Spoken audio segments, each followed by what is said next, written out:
साथियों, जय हिंद। आज़ादी की 19वीं वर्षगांठ पर आप सभी को बहुत बहुत शुभकामनाएं और बधाई। आज प्रधानमंत्री नरेंद्र मोदी ने लाल किले की प्राचीर से 103 मिनट तक भारत राष्ट्र को संबोधित किया। इन 103 मिनटों में उन्होंने कितने झूठ बोले, किस तरह से देश को गुमराह किया, आज हम नरेंद्र मोदी के भाषण का चीड़-फाड़ करेंगे। सबसे पहले तो यह जान लीजिए कि आरएसएस के लोगों को ही यह भाषण पसंद नहीं आया। आरएसएस कह रहा है कि यह नरेंद्र मोदी का आखिरी भाषण है। संघ प्रमुख ने कुछ दिनों पहले कहा था कि जिनकी उम्र 75 साल हो जाए, देश की जनता उन्हें साल ओढ़ा करके सम्मान स्वागत करे तो उन्हें पतली गली से निकल लेना चाहिए, कुर्सी छोड़ करके। यह बात उन्होंने किसी और को नहीं, नरेंद्र मोदी को कही थी। तो क्या यह माना जाए कि नरेंद्र मोदी का यह आखिरी भाषण है? लेकिन प्रधानमंत्री नरेंद्र मोदी के भाषण में से तो यह लगता है कि वह 2047 तक कुर्सी पर बने रहेंगे। जब तक भारत विकसित राष्ट्र नहीं बनेगा, तब तक वह प्रधानमंत्री बने रहेंगे और वही खुद भारत को विकसित राष्ट्र बनाएंगे। पहला सवाल, विकसित राष्ट्र बनने के लिए 2047 तक जो सिर्फ 22 साल बचा है, अर्थशास्त्र जानने वालों का कहना है कि हमारी जीडीपी अगर 9% अभी से रहे और 2047 तक 9-10% जीडीपी रहे, तभी भारत विकसित राष्ट्र बन सकता है। लेकिन मौजूदा हालात में जीडीपी कितनी है? 7 से 7.5% तक। क्या इतनी जीडीपी में भारत विकसित राष्ट्र बन पाएगा? समय बताएगा। लेकिन प्रधानमंत्री नरेंद्र मोदी ने आज जिस तरह से आरएसएस का तो गुणगान किया, आरएसएस के 100 साल पूरे होने पर आरएसएस की पीठ थपथपाई और उसे सेवा, समर्पण, अनुशासन का प्रतीक बताया। गनीमत की उन्होंने हिंदू राष्ट्र बनाए जाने का नाम नहीं लिया, जिसे अपना प्रमुख एजेंडा मानता है आरएसएस। लेकिन उन्होंने आज़ादी दिलाने वाले शहीदों का नाम नहीं लिया। आज़ादी दिलाने वाले महात्मा गांधी, नेहरू को याद नहीं किया। सुभाष चंद्र बोस, भगत सिंह, चंद्रशेखर आजाद, किसी को भी याद नहीं किया। याद किया तो उन्होंने आरएसएस को याद किया, जिसके प्रचारक वह खुद रह चुके हैं। और आरएसएस कैसी विचारधारा है आप अच्छी तरह समझ रहे होंगे। कांग्रेस के लोग तो आरएसएस को एक आतंकी संगठन मानते हैं। अस्त्र शस्त्र की पूजा करने वाले मानसिक अपराधी मानते हैं आरएसएस को। अपने शाखाओं में अस्त्र शस्त्र का प्रशिक्षण देने वाले संगठन आरएसएस की धज्जियां उड़ाई जाती है। देश में जितने दंगे फसाद होते हैं उसमें आरएसएस के हाथ सने होते हैं और उसी संस्था से आए हैं नरेंद्र मोदी। पहली बार प्रधानमंत्री बने तो उन्होंने कहा था कि हम प्रधानमंत्री बाद में हैं, आरएसएस के प्रचारक पहले हैं। तो आरएसएस के प्रचारक प्रधानमंत्री नरेंद्र मोदी ने सावरकर का नाम तो जरूर लिया, लेकिन सावरकर ने जिस तरह से देश के साथ गद्दारी किया, स्वतंत्रता संग्राम सेनानियों की जासूसी किया, ब्रिटेन की महारानी का कृपा पात्र बना रहा और उनसे घूस लेता रहा पेंशन के रूप में, और द्विराष्ट्रवाद यानी पाकिस्तान के बंटवारे के लिए दो लोग जिम्मेदार हैं, पहला सावरकर और दूसरा जिन्ना। तो सावरकर को भारतीय जनता पार्टी आरएसएस आदर्श मानती है। जो शख्स अंग्रेजों का दलाल रहा हो, जो शख्स अंग्रेजों को जासूसी किया हो, अंग्रेजों से घूस के रूप में पेंशन लिया हो, उसे आदर्श मानना क्या भारत के साथ गद्दारी नहीं है? प्रधानमंत्री नरेंद्र मोदी ने कहा कि 1 लाख करोड़ रुपए रोजगार के लिए खर्च किए जाएंगे, बेरोजगारों की बेरोजगारी दूर की जाएगी और हर बेरोजगार को 15,000 रुपए प्रति माह बेरोजगारी भत्ता दी जाए। क्या यह संभव है? क्या यह जुमला नहीं है? क्या यह 15-15 लाख रुपए हर भारतीयों के खाते में देने जैसा एक नया जुमला लाल किले की प्राचीर से नहीं छोड़ा गया है? हम समझते हैं कि भारत की जीडीपी की बात तो मैंने बता दिया। भारत की इकोनॉमी $400 बिलियन बताई जा रही है, जो कि नरेंद्र मोदी के लक्ष्य से कम है। और इस 400 बिलियन में 200 बिलियन अडानी और अंबानी के पास है। बाकी 200 बिलियन में पूरे देश की इकोनॉमी और पूरे देश की इनकम समाहित है। अगर इसमें 250 कारपोरेट का हिस्सा निकाल दिया जाए तो हर व्यक्ति की आमदनी 1.5 लाख रुपए प्रति वर्ष से ज्यादा नहीं बैठती है। प्रधानमंत्री नरेंद्र मोदी ने कहा कि हम गुलामी के प्रतीकों को नष्ट कर देंगे। मुसलमान को निशाने पर डायरेक्ट नहीं लिया, इनडायरेक्ट वे में लिया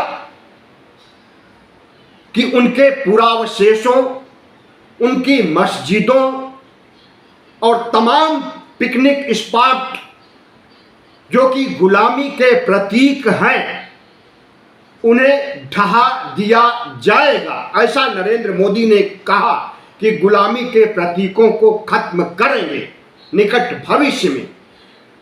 तो सवाल उठता है कि क्या नरेंद्र मोदी जिस लाल किले की प्राचीर से भाषण दे रहे हैं वह भी तो गुलामी का प्रतीक है, उसे भी ढहा देंगे।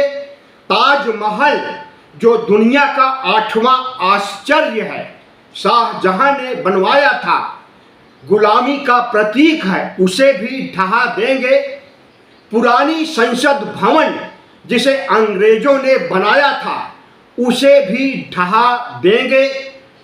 दिल्ली में स्थित कुतुब मीनार और दूसरे पुरावशेष जो मुस्लिम युगों के हैं, क्या उन्हें भी ढहा देंगे? ढहाने का काम चल भी रहा है। भारत खोदो अभियान चल भी रहा है। उत्तर प्रदेश में संभल में जिस तरह से मस्जिदों को ढहाया गया, मस्जिदों को निशाना बनाया गया, मस्जिदों के नीचे से कट्टरपंथी हिंदुओं को आरती और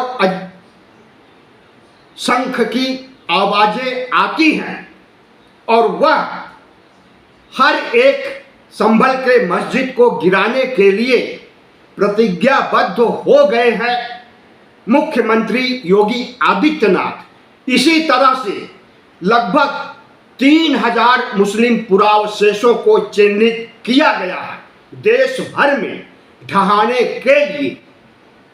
तो क्या प्रधानमंत्री नरेंद्र मोदी योगी आदित्यनाथ के पद चिन्हों पर चलेंगे और गुलामी के प्रतीकों को ढहाएंगे? अगर ढहा देंगे तो कहां से भाषण देंगे प्रधानमंत्री नरेंद्र मोदी या दूसरे प्रधानमंत्री जो आएंगे? किसान, पशुपालक, मछुआरे आदि का जिक्र उन्होंने किया, उनकी माली हालत के बारे में जिक्र नहीं किया। किसान आज भी रोज आत्महत्या कर रहे हैं, उनकी खबर गोदी मीडिया ने बहिष्कार कर दिया है। किसानों की जितनी दुर्गति आज के समय में है और जिस तरह से किसान 2020-21 में 13 महीने तक आंदोलन करके 3 काले कानूनों को हटाने के लिए बाध्य कर दिए थे, लेकिन उनकी अन्य मांगे आज तक नहीं मानी गई हैं। तो प्रधानमंत्री जब किसानों का जिक्र करते हैं, किसानों की खुशहाली की बात करते हैं, तो यह सवाल तो पूछा ही जाएगा कि किसानों की आमदनी दोगुनी क्यों नहीं हुई? किसान आज भी बदहाल स्थिति में क्यों है? प्रधानमंत्री नरेंद्र मोदी ने कहा कि लखपति दीदी की संख्या 3 करोड़ हो गई है। इन लखपति दीदी को भारतीय जनता पार्टी और उसकी सरकार ने लखपति बनाया है। साथ ही 9 करोड़ किसान की भरपूर आमदनी हो गई है। सवाल उठता है कि 3 करोड़ लखपति दीदी, क्या यह भी एक जुमला है 15-15 लाख की तरह? प्रधानमंत्री नरेंद्र मोदी अगर ईमानदारी से इस बात को मजबूती के साथ लाल किले की प्राचीर से दहाड़ रहे हैं, तो उन्हें अपनी वेबसाइट पर उन 3 करोड़ लखपति दीदियों के नाम और पते देना चाहिए, ताकि देश को पता चल सके कि नरेंद्र मोदी झूठ बोल रहे हैं या सही बोल रहे हैं। 35 करोड़ लोगों को सब कुछ दिया जा चुका है, नरेंद्र मोदी ने लाल किले की प्राचीर से कहा। और यह भी कहा कि 25 करोड़ लोगों को गरीबी रेखा से ऊपर लाया गया है। 25 करोड़ लोग जो पहले गरीबी रेखा के नीचे थे, अब वह अमीर बन गए हैं। तो सवाल उठता है कि 80 करोड़ जिन्हें राशन फ्री दिया जा रहा है, उसमें से 25 करोड़ को अगर अमीरी रेखा तक ला दिए हैं, अमीर बना दिए हैं, तो 80 करोड़ को राशन आज भी क्यों दिया जा रहा? 80 करोड़ में से 25 को घटा देना चाहिए। प्रधानमंत्री नरेंद्र मोदी ने ऑपरेशन सिंदूर का जिक्र किया, लेकिन ऑपरेशन सिंदूर क्यों करना पड़ा? पहलगाम में मारे गए 28 निर्दोष लोगों का जिक्र क्यों नहीं किया? और ऑपरेशन सिंदूर के दौरान 4 या 5 लड़ाकू विमान पाकिस्तान ने मार गिराए थे, उनका जिक्र क्यों नहीं किया? प्रधानमंत्री नरेंद्र मोदी आपदा में अवसर की तलाश करते हैं, ऑपरेशन सिंदूर को भी पुलवामा कांड की तरह वोट बैंक के रूप में भुनाने के लिए कोशिश तो किए, लेकिन कामयाब नहीं हुए। इस देश की महिलाओं ने इनकार कर दिया कि अगर प्रधानमंत्री नरेंद्र मोदी हमें सिंदूर भेजेंगे तो उसे स्वीकार नहीं किया जाएगा। सिंदूर देने का काम, सिंदूर माथे में लगाने का काम पति का होता है, नरेंद्र मोदी का काम यह नहीं है। तो जिस तरह से प्रधानमंत्री नरेंद्र मोदी ने आज अपने भाषण में तमाम उपलब्धियों का बखान किया, वह वास्तविकता से परे है। प्रधानमंत्री नरेंद्र मोदी ने जिस तरह से अपनी उपलब्धियों का गुणगान किया, लेकिन शिक्षा के बारे में एक भी शब्द नहीं बोला।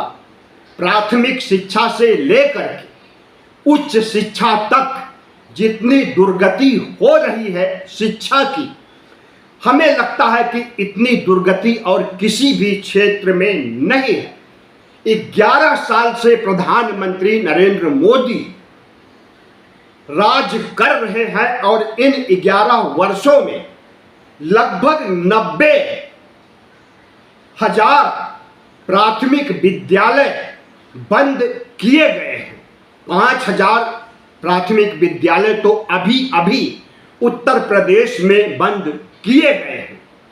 जिस तरह से प्राथमिक शिक्षा से लेकर उच्च शिक्षा तक शिक्षा का भगवाकरण किया गया है, शिक्षा विभाग को आरएसएस के हवाले कर दिया है और आरएसएस इतिहास को मिटाने, नया और झूठा इतिहास गढ़ने का काम कर रहा है, बहुत ही दुर्भाग्यपूर्ण है। थोड़े समय पहले एक डाटा आया था कि 85% सीटों पर ओबीसी को असिस्टेंट प्रोफेसर नहीं बनाया गया। एससी/एसटी के लोगों को भी असिस्टेंट प्रोफेसर नहीं बनाया गया। और जिस तरह से एनसीईआरटी की किताबों और उच्च शिक्षा की तमाम किताबों,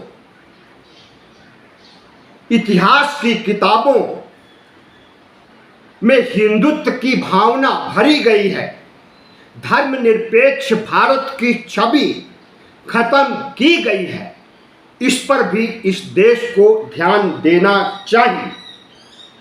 प्रधानमंत्री नरेंद्र मोदी ने अपने 103 मिनट के भाषण में जितने झूठ बोले हैं उसे वह प्रमाणित करें। अपनी वेबसाइट पर उन आंकड़ों को डालें जिन आंकड़ों को उन्होंने गिनाया है। प्रधानमंत्री नरेंद्र मोदी के बारे में कहा जा रहा है कि यह उनका आखिरी भाषण है, और जिस तरह से राहुल गांधी ने बंगलौर के विधानसभा सीट का खुलासा करके कहा कि अगर हमें 2024 के लोकसभा चुनाव का इलेक्ट्रॉनिक डाटा दे दिया जाए तो हम साबित कर देंगे कि प्रधानमंत्री नरेंद्र मोदी चोरी के वोट से प्रधानमंत्री बने हैं। अगर राहुल गांधी को इलेक्ट्रॉनिक डाटा चुनाव आयोग दे दे तो प्रधानमंत्री की कुर्सी आज ही खतरे में पड़ जाएगी। और जिस प्रमाण, सबूत और पारदर्शिता के साथ राहुल गांधी ने बंगलौर का भंडाफोड़ किया है, उसी तरह से पूरे देश में हुए धांधली, खास करके 78 सीटों का भंडाफोड़ कर सकते हैं। आखिरी सवाल, क्या नरेंद्र मोदी चुनाव आयोग को कह सकते हैं कि उन राहुल गांधी को इलेक्ट्रॉनिक डाटा दे दिया जाए? कतई नहीं कहेंगे, क्योंकि जिस दिन कहेंगे उसके थोड़े समय बाद नरेंद्र मोदी से इस्तीफा मांग लिया जाएगा, सरकार को बर्खास्त कर देगा सुप्रीम कोर्ट। अंत में आपसे निवेदन है कि हमारे चैनल को सब्सक्राइब करें, लाइक करें और शेयर करें। आज़ादी की 19वीं वर्षगांठ पर बहुत बहुत शुभकामनाएं और बधाई एक बार और। धन्यवाद।